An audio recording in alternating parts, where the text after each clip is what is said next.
591. Destinando-se o mútuo a fins econômicos, presumem-se devidos juros, os quais, sob pena de redução, não poderão exceder a taxa que se refere o artigo 406, permitida a capitalização anual.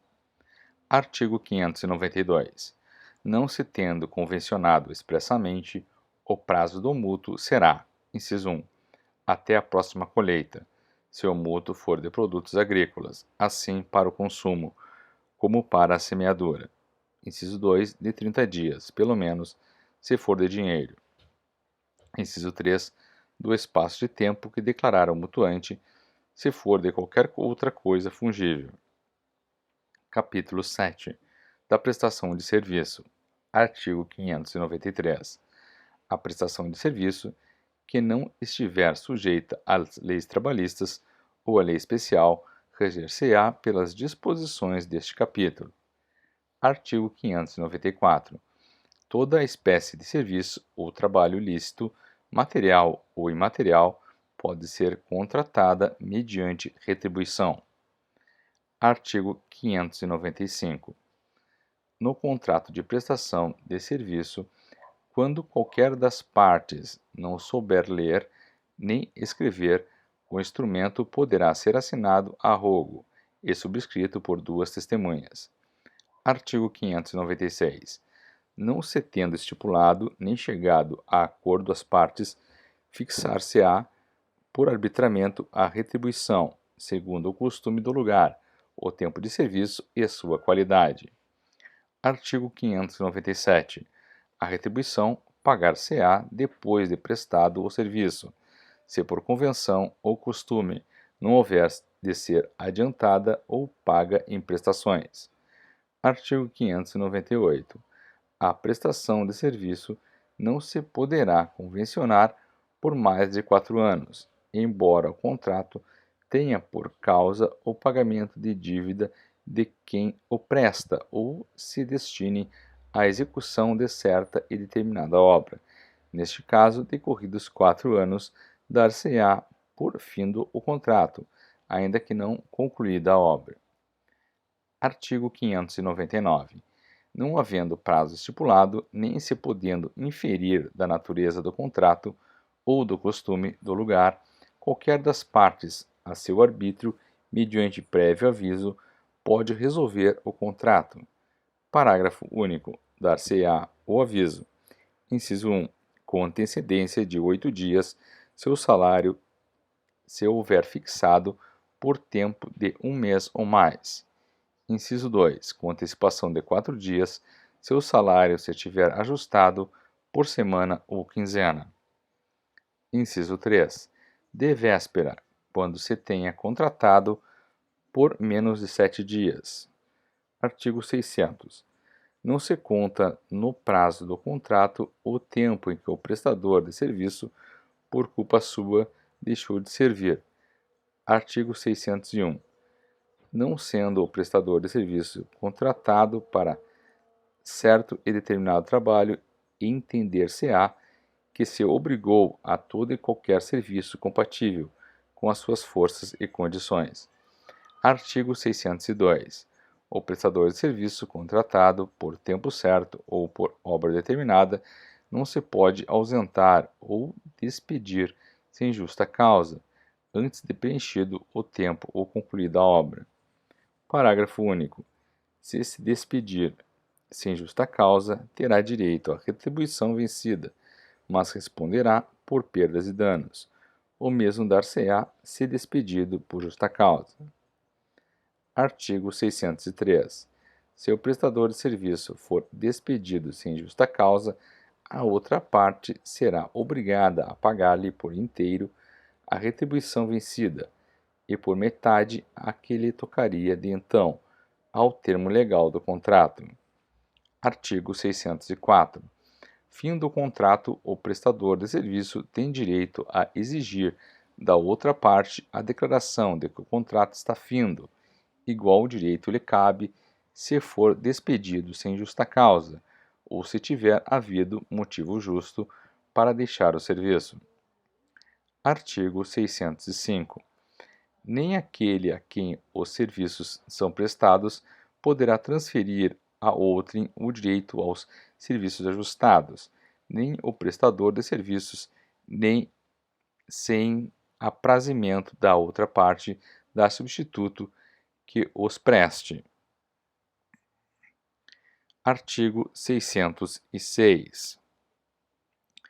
Se o serviço for prestado por quem não possua título de habilitação ou não satisfaça requisitos outros estabelecidos em lei, não poderá quem os prestou cobrar a retribuição normalmente, correspondente ao trabalho executado, mas se deste resultar benefício para a outra parte, o juiz atribuirá a quem o prestou uma compensação razoável, desde que tenha agido com boa-fé. Parágrafo único. Não se aplica a segunda parte deste artigo quando a proibição da prestação de serviço resultar de lei de ordem pública. Artigo 607. O contrato de prestação de serviço acaba com a morte de qualquer das partes. Termina ainda pelo escoamento do prazo, pela conclusão da obra, pela rescisão do contrato mediante aviso prévio, por inadimplemento de qualquer das partes, ou pela impossibilidade da continuação do contrato, motivada por força maior. Artigo 608. Aquele que aliciar pessoas obrigadas em contrato escrito a prestar serviço a outrem, pagará a este a importância que ao prestador de serviço, pelo ajuste desfeito, houvesse de caber durante 2 anos. Artigo 609. A alienação do prédio agrícola, onde a prestação do serviço se opera, não importa a rescisão do contrato, salvo ao prestador opção entre continuá-lo com o adquirente da propriedade ou com o primitivo contratante. Capítulo 8. Da empreitada. Artigo 610. O empreiteiro de uma obra pode contribuir para ela só com seu trabalho, ou com ele e os materiais. Parágrafo 1º. A obrigação de fornecer os materiais não se presume, resulta da lei ou da vontade das partes. Parágrafo 2º. O contrato para a elaboração de um projeto não implica a obrigação de executá-lo ou de fiscalizar-lhe a execução. Artigo 611. Quando o empreiteiro fornecer os materiais, correm por sua conta os riscos até o momento da entrega da obra, a contento de quem a encomendou, se não tiver em mora de receber. Mas se estiver, por sua conta correrão os riscos. Artigo 612. Se o empreiteiro só forneceu mão de obra, todos os riscos em que não tiver culpa correrão por conta do dono. Artigo 613. Sendo a empreitada unicamente de lavor, artigo 610, se a coisa perecer antes de entrega, sem mora do dono nem culpa do empreiteiro, este perderá a retribuição, se não provar que a perda resultou de defeito dos materiais e que em tempo reclamara, contra a quantidade ou qualidade. Artigo 614. Se a obra constar de partes distintas ou for de natureza das que se determinam por medida, o empreiteiro terá direito a que também se verifique por medida ou segundo as partes em que se dividir, podendo exigir o pagamento da proporção da obra executada. Parágrafo 1º. Tudo o que se pagou presume-se verificado.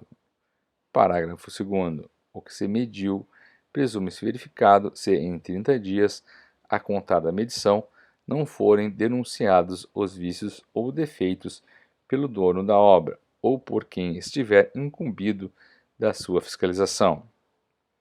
Artigo 615. Concluída a obra de acordo com o ajuste ou o costume do lugar, o dono é obrigado a recebê-la. Poderá, porém, rejeitá-la se o empreiteiro se afastou das instruções recebidas e dos planos dados, ou das regras técnicas em trabalhos de tal natureza. Artigo 616.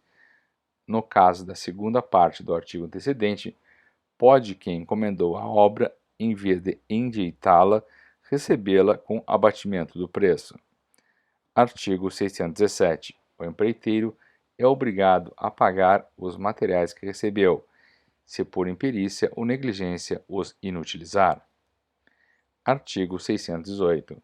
Nos contratos de empreitada de edifícios ou outras construções consideráveis, o empreiteiro de materiais e execução responderá durante o prazo irredutível de 5 anos pela solidez e segurança do trabalho, assim em razão dos materiais como do solo. Parágrafo único. Decairá do direito assegurado neste artigo o dono da obra, que não propuser a ação contra o empreiteiro, nos 180 dias seguintes ao aparecimento do vício ou defeito.